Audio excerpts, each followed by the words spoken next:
Thanks a lot for joining us. If you just tune in, this is This Morning on ITV. You can call it TMI. You'll be right on point. This time around, we'll take a look at the cabinet reshuffle, the impact on TINUBU'S government. Now, that is what we want to take a look at. Don't forget that a stand to be corrected. President Bola Ahmed Tinubu has been the only president so far that has been able to successfully incorporate one or two persons in other political parties into his own political party to come work with him. Yes, you've heard about the ministry rejigging or reshuffle, where you get to see 5 ministers shown the exit and 7 ministers incorporated to NEC. And among those ministers, we have one strong member of APGA, the wife of late Odemegu Ojukwu. You know Ojukwu, you know his story so well about the Biafra War and the rest of the, but now his wife, a member of APGA, a strong member of APGA, has been incorporated into the government led by the APC. Don't forget also about the case of Nyesom Wike, former governor of Rivers State, who is in PDP. And now he is into the administration of the APC led by Bola Ahmed Tinubu. Some are saying this is a political masterstroke. Others are saying no, it is inclusivity. Which president or governor have you seen in the past or present did what this man has done? That was form the cross of our discussion on this particular segment. I still have my guests in the studio. I have Honorable Napoleon Agbama. I also have Honorable Kennedy Oraiki, and of course, my vibrant youth all the way from Sweden, Ikmomosa Egage. Let me start off with Honorable Napoleon Agbama. What do you feel about the inclusion of members of the political party into this government, even into NEC having ministerial position? You know Bianca Ojukwu, and of course Nyesom Wike. What do you feel about the stroke by the president? Thank you very much, Wilson. I think for me personally, I commend the president for his action. You will recall when he was inaugurating or swearing in the first set of ministers, he do mention that those who don't perform, very soon he's going to show them way out. That the only thing that will make you to be a minister is that you must perform. And from his action, recent action of reshufflement and adding other people and removing some, really show to us Nigerians that yes, he meant what he said at the beginning. For the inclusion of other political party members, one will take it, if you look at the activities of the SCT ministers. Wike, you see the action of Wike since I've been the minister of the Federal Capital Territory, that there is some action, the added value, the expectation of so many people that what we need to do in Abuja is now being actualized by Wike as a minister. Wike is a PDP leader that was included into his administration. And I believe bringing in this woman from AGA and some other persons, we equally strengthen that ministry. We're working in the direction of the Tinubu administration, what is planned to do in those ministries.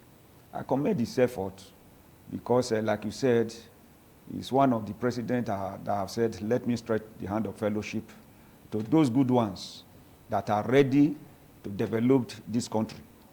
And let's try it. And it's working. And I believe subsequent government, whether federal or state, should equally try to do the same. Because all what we are yearning for or begging God to do for us is to make sure that this country equally develop like the advanced countries that we are all running to. So that tomorrow, like we read when we were still young, whether that what Britons Indians, and so many other friends. You know, they are here. They were here teaching, managing our firms and whatever, so that those era will not come back. Not this drift of our intelligent doctors, engineers, and nurses drifting out of the country. So if our country is made suitable for all of us to stay, I think those drifts will not be there. I commend this effort for making sure that those ministers who are just sitting down there looking at, don't know what to do, are being removed. And I believe more will still be removed as time goes on, because it's still not all those that are there now are really performing. Okay, I'll come back to you.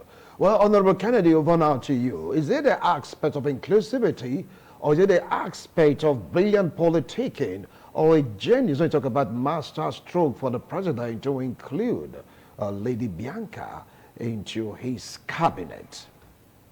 We'll see. Thank you. I will refrain from going into long sessions of political praise singing and all whatnot, just because President Ahmed Tinubu is politicking and looking to asphyxiate the opposition come 2027.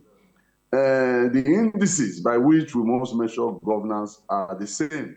They have always been the same. What impact have those things over the years? I mean, over this period of time that he has been in the saddle as president, what impact have they made on the people? I keep hammering on the people. I will not come here to begin to clap for these maneuvers. You brought Agaman there, you brought a PDP person here and all of that, and yet the 200 million Nigerians are living under serious tension and what have you. You know, I will not do that. I will not subscribe to that, because I do not even see how that will impact on the well-being of our people. So Tinubu is a politician, no doubt. We have always given him that kudos. That is a smart politician. He has showed it on many fronts. But when we cannot convert great act of politicking into governance and make it count, it becomes an issue for me. You understand? It becomes an issue for me. We must not be known to politic without delivering good governance. This is a country where the issue of fuel subsidy that has just been removed is weighing down seriously on the masses. And the same country, some persons have said, buy a private jet for the president. The same country where people have said, use this amount to fix the residence of the first lady and the vice president. When people are reeling under the weight of this terrible economic quagmire, you know, so what do you call it now? The cabinet, he adjusted the cabinet, or did he just how do they call it? They reshuffle the cabinet, and we are here talking about reshufflement as if it has answered the myriads of issues that bedevils our country. I won't take that. I won't take that. If in the course of time, maybe we see that all of that turns into something better for our country, for our nation, for our teeming population, then we begin to say, yes, the man has done very well. As it is right now, it's difficult for the average Nigerian to feed, and we should not begin to celebrate. That's my take on that. All right, I will definitely come back to you. You said the president is politicking. Now let's take a look at what Ike we have to say about these aspects of rejigging, incorporating or infusing members of other political parties into the APC administration just for good governance. Is this politics or inclusiveness? First of all, I would say from when we began for the Fourth Republic, particularly in 1999, Olusegun Obasanjo actually did the same thing. I think that was where they actually got the precedence from, when he formed the government of national unity by including late Leonard Bola Ige into his cabinet, who was actually from AD, the As for Alliance for Democracy. So I think Obasanjo actually did set this precedent. But for me, I think making so much fuse about the reshuffling of cabinet, for me, is not really the key thing, because you have to look at the key performance indicators and the deliverables from democracy to the people. So So in terms of inclusivity, for me, I really don't see it as inclusivity. I just see someone who's trying to politic in preparation for 2027. And with respect to Bianca Ojukwu, you mentioned, she was actually given the portfolio of Minister of State for Foreign Affairs. So it's even more of like a junior minister position. And for me, I think we just have to give them the benefit of the doubt and see how this reshuffling, which they did for 10 ministers, sacked 5 and brought in 7, which actually made the cabinet even bigger. But I think in all, we have to look at the impact on the people, the basics of life, and how it really affects them and then transform their living standard and how it lifts people out of poverty so live a better life. Because it is now the economy back home, the economy is really, really not good because of some policies the current administration have implemented, which actually put some strain on the middle class. So for me, I think it's for me cabinet reshuffling. I don't see it as an inclusivity. It just for me is politicking, but rather I think that we should fix our eye more on the bigger goal, which is more about addressing the key issues in the country, the economy, living standards, cost of living, and how we're able to lift many Nigerians out of poverty. Because to be honest, that's the way nations developed, by how many people you can lift out of poverty, your key performance index of living standards, education, healthcare, infrastructure, technology, innovation. Those are things we should look out for. I think for us, we have to look at the bigger things about what these ministers are coming to do and the impact on the ministries they're actually superintending over.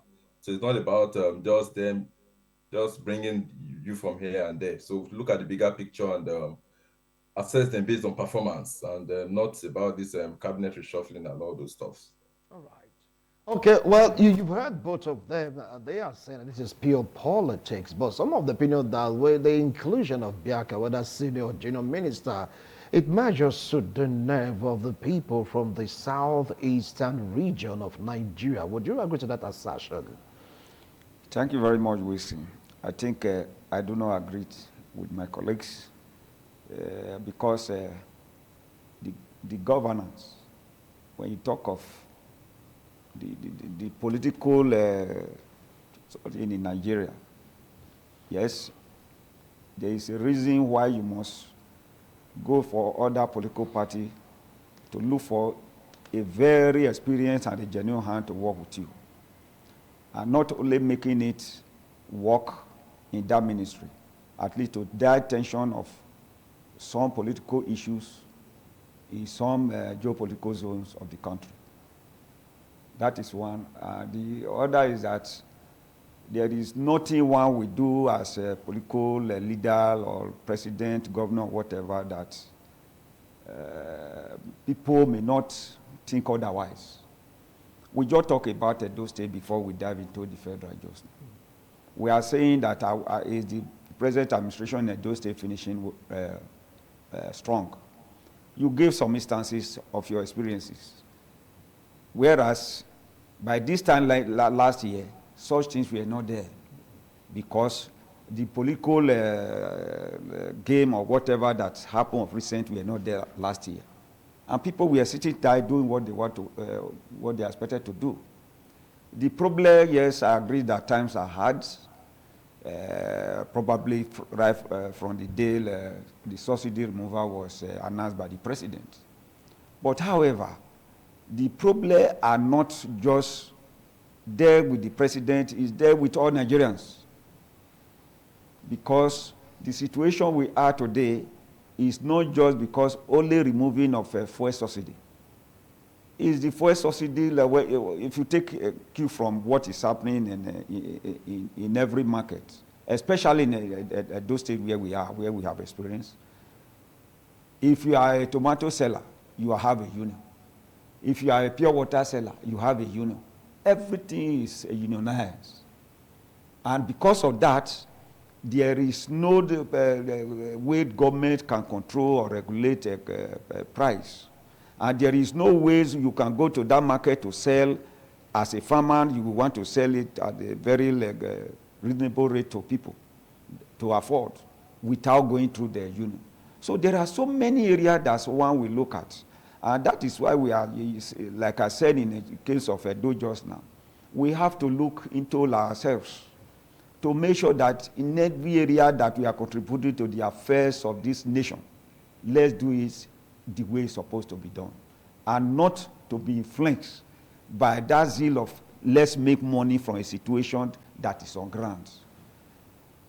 Yes, I agree that the transport fare is now high. The fuel is now high because of the price, the removal of fuel subsidy. But if you look at our neighboring countries, which still depends on us, today we cry more than them, because we on our own various profession area that we are in are not doing it with that national feeling that we are all one. Let's do it the way it's supposed to be done. And that is why I said just now that all my own I commend him for including other persons that probably, it's just like you, if you have not gone to that ministry, and if I just come here today to tell you that this is what I experienced, you may not believe, because you have experienced it now.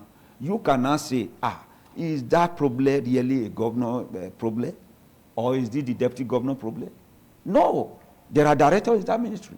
There are permanent secretaries. They still use the lift you talk about. And who have been maintaining it? It is themselves. So why now that they suddenly just decline? So there is the same problem in Nigeria. If you go to our hospitals, is it the president that are there that are doing the management? If you go to our educational institutions, is it the president? So that is why I said, if you have the other hand that we always go, I use Wiki as an example just now, though he is saying that because of 2020, which I don't believe. You see Wiki is petty moving around all project that he's doing in Abuja there. What stop a minister for education coming to Uniben here to say, I want to see what is happening in Uniben? What stop the minister for health coming to Uniben here to say, I want to see what is happening in the health sector, without not informing those people that is coming to see? Suddenly you see the minister supervising, and that will give a sign to other states. If you can do it in 2, 3, 5 states, other states will now be shaking. We don't know when it will come to our area. So they will now pick up. So that is, you see, I've seen the program that you are handling here in radio, where they help less privilege, you cannot do what they call that program. You already are always listening. Heart of sympathy. Heart of sympathy. You see, there are people there in the health sector that they cannot pay, they cannot do anything. If the health minister just come there, he can say, yes, this thing, let it be free. And it will be free, and they will do it for the person. So why can't they move? Why can't they do all this supervision? There are people who are ready to do it, and without that supervision, nothing will work the way we want it to work in Nigeria. All right. Just look at the traffic light now. Like you only just said of the ministry just now.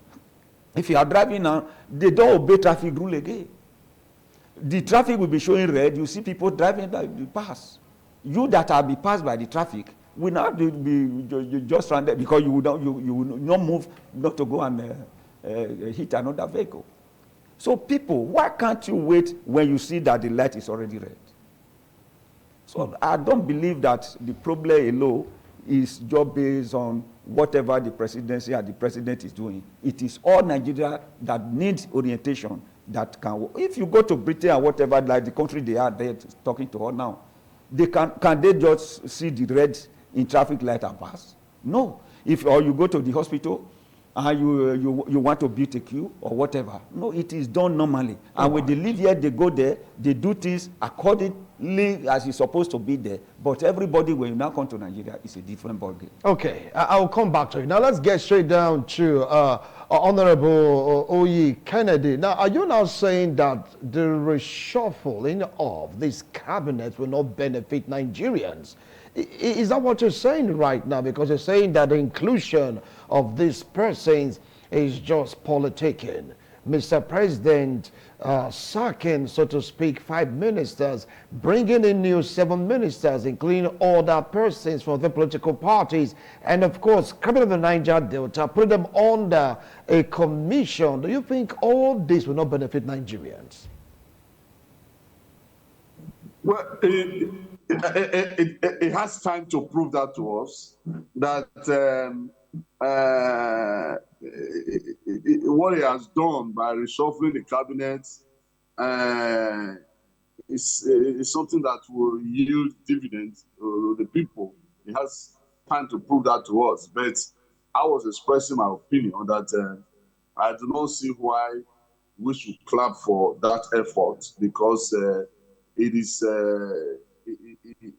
it smacks of some political games that will position the president as we approach 2027. You see, that is the bane of the average Nigerian politician. It is either they are grabbing power or thinking of how to grab power. You know, there is nothing they do. This is the experience that we have had. I'm a politician myself. The experience that we have had. That politicians are thinking of two things: how to win an election and how to prepare to win another one. You know, that's what they do. They begin to strategize and all of that. Because I said it before. My Oga there, Mr. Agbama said, you know, it's not the president that should be blamed for this, for that. There are people who are in these places and all of that. But there's an adage in Benin that says that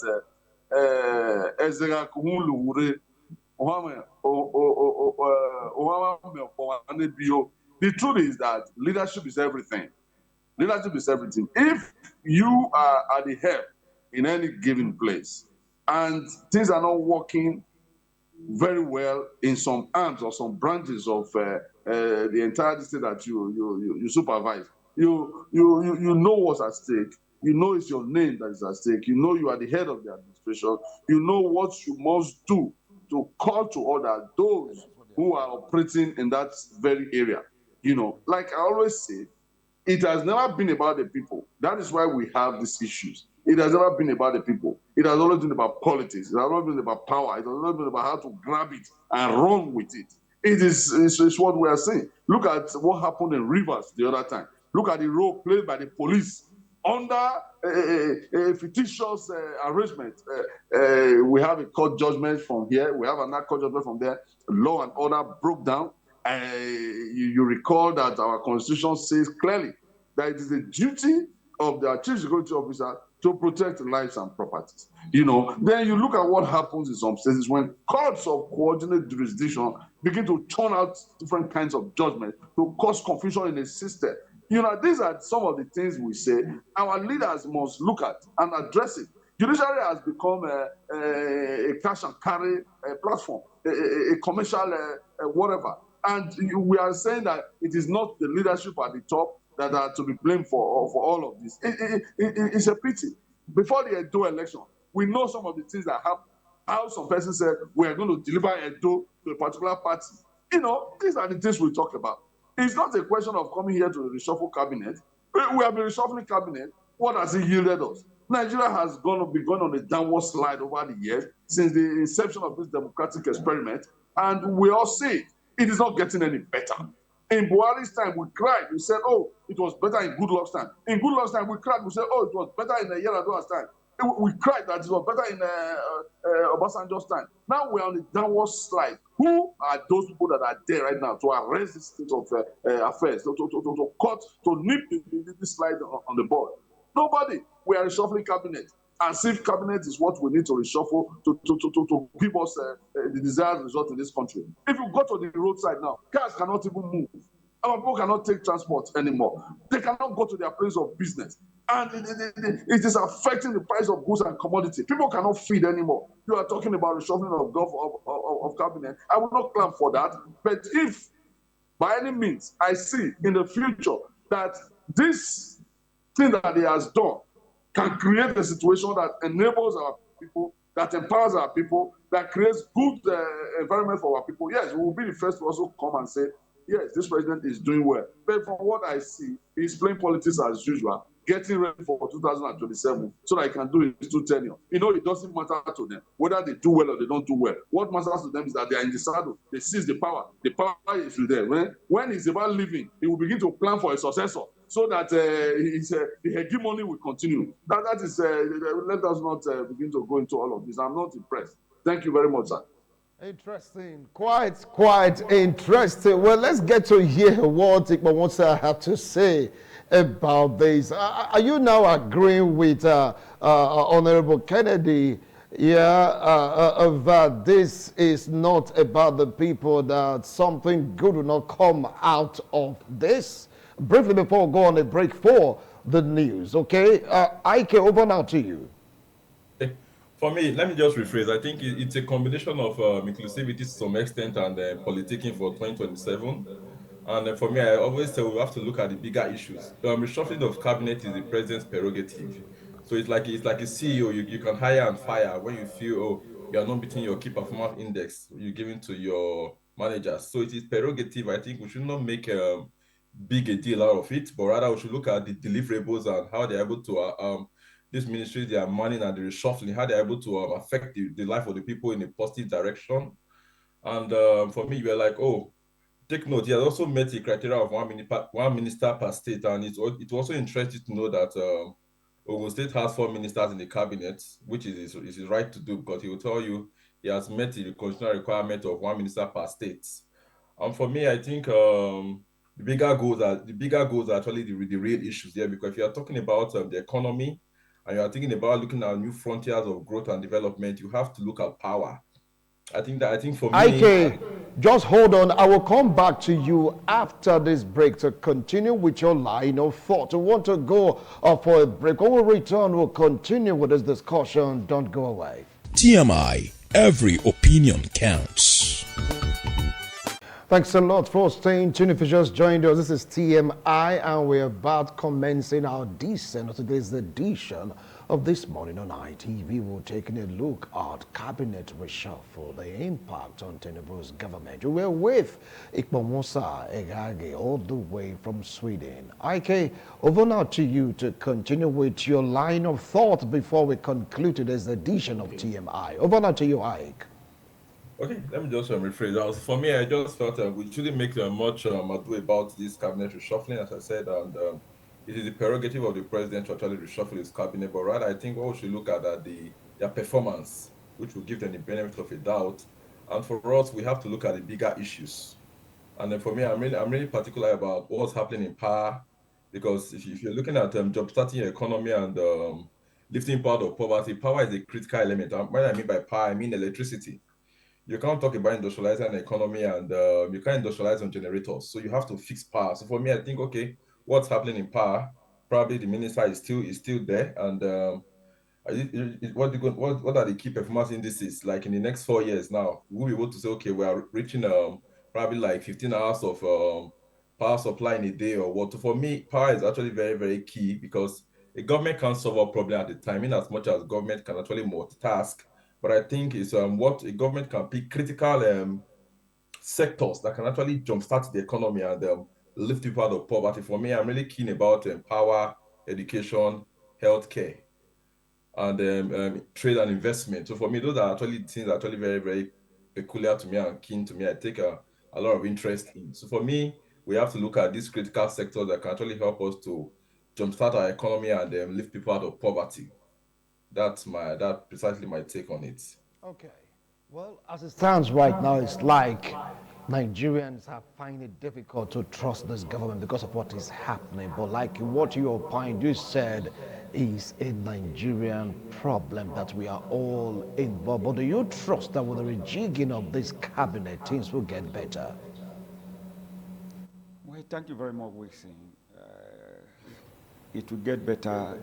It will show, because those that are coming in will show their strength to justify that they are coming in, has a value to the present administration.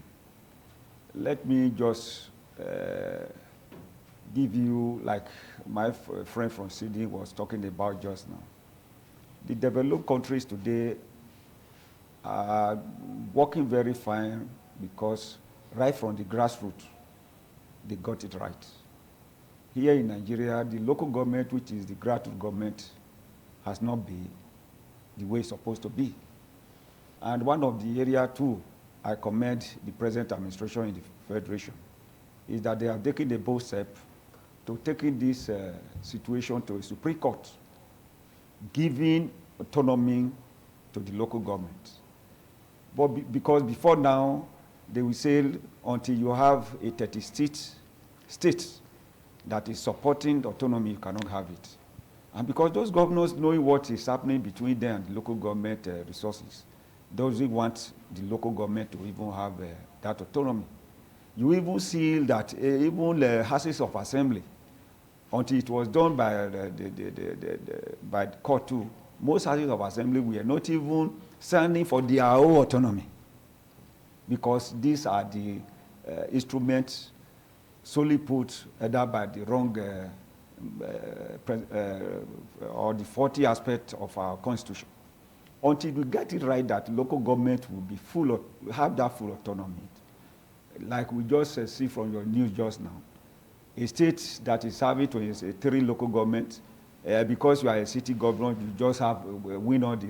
That was 44. 44. You just win all the seats without any other party having it. That is not that is a selection and not an election. All right. And if we have the grassroots that is working, allocation is coming directly to the local government, and that local government, yes, there are some who will be weak financially, there are some who will be buoyant. Okay. And then you will now see those who will be able to do, if it is to handle agriculture, they will be perfect in agriculture. All right, thank you. Into the head, like he said just now, it start from the grassroots. Grassroots, thank you. They will be able to handle primary healthcare and primary Our time is up. Our time is up. Ogiraki, you have, Oriaki, sorry, you have 1 minute. Just 1 minute to summarize your point. I know you have so much to say. What advice do you have for this administration in regards to cabinet reshuffle? Just 1 minute. Our time is up.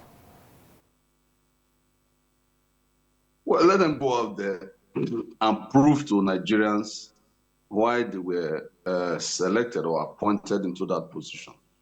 But before I leave, let me quickly say this. I think the problem with our country is not really that of capacity or competence. We have people with capacity, we have people with competence all over. What we lack are people of character. And that is where our issues are domiciled. And until we begin to understand that character, men and women of character are those we need to elevate to positions of authority, we'll begin to wallow in this mess, because there's a lot of work to do. This work is not for the feeble-minded. This work is not for politicians who want to seize power at all costs. This work is for people who care for the people. It's for those who have character. It's for those who are ready to stake their integrity on anything that they believe in. And that's what we need. And that is my thought to President Tinubu. Thank you so much, Honorable Oriaki. Now, let's get to hear from Ikpawosa. Your last line, 1 minute, please. Your advice to the administration of Bola Ahmed Tinubu. Okay, for me at the federal level, I just feel they actually have to do a lot as regards key ministries that can actually lift people out of poverty, that can actually jumpstart the economy of the country. And also the sub-nationals also have a huge role to play as regards power generation, which they have the right to do. So I think states have to go into that. I think Edo is actually showing the light there because they've done something in that respect with the Osimo power plant and taking all the state MDAs off BDEC. So I think states also have to look at their comparative advantage and leverage on those areas by attracting investment and see how they can also lift their citizens out of poverty based on the roles they have as given by the Constitution, and in their own respect, do what they can do also. So for me, I think the states, the federal, they both all have their role to play. And at the federal level, they also have to manage the macroeconomic variables very well. In that area, the state do not have control over that. So for me, I think the synergy between the federal and the states. Thank you so much. I know you have so much to say, but our time is up. Our time is up. Thank you so much, Ike from Sweden. And of course, Honorable Oriaki Kennedy Uyi, thank you so much. Honorable Agbama Napoleon, thank you so much for being here with me in the studio. I appreciate all of you. Well, it all starts with your cabinet. If you're not performing well, you rejig, you reshuffle. Let's see how all this will pan out. We don't work well, only time will tell. Bye for now. you.